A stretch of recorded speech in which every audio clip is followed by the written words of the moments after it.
तर वरती अंदाज आहे सुधीर पांगोळचा. नाल्या साफ ना हो, तिथं कचऱ्याची ढेर आहे, उचलत नाही. व्यक्ती बनवून मत द्यायचं कारण आपल्याला मोल्यातला माणूस चांगला पाहिजे ना. मोठं मतदान नसते ना ते. अजून काही हवा बनली नाही तशी. बनली नाही का? नाही नाही काही सांगू शकत नाही सध्या.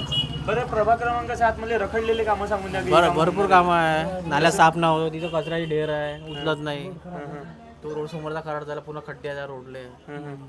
पुरा रोड खराब आहे. मच्छराची पूर्ण वाढ झाली आहे, याच्यावर फवारणी होत नाही. अजून भरपूरचे कामं असे. तो सध्या काही सांगू नाही शकत. हवा बनाची कोणी विचारत नसते. हे निवडणूक जे राहते ते माणसाला विचारते. खरी गोष्ट कुठे का आपल्याला चांगला माणूस यायला पाहिजे, आपलं कामं करायला पाहिजे. आणि लोकांच्या एवढ्या इच्छा आहे, जास्त नाही आहे. पाणी भेटलं पाहिजे, कचरा साफ झाला पाहिजे. त्यानंतर तो कोणताही मेंबर येईन तर आपल्या घरी काही लग्न करून देणार नाही. एवढंच काम चांगलं आहे. पाणी द्या, हे द्या, तेवढंच काम राहील. व्यक्ती बनवून मत द्यायचं कारण आपल्याला मोल्यातला माणूस चांगला पाहिजे ना. ते मोठं मतदान नसते ना ते. ठाकरे साहेब निवडून येईल ते कोणत्या पक्षाकडून असतील? ते कोणतं मला माहीत नाही. अपक्ष आहेत का? काँग्रेसचा आहे. काँग्रेसकडनं. राष्ट्रवादी होते तो एक माणूस, त्याची 100% गॅरंटी आहे. अच्छा.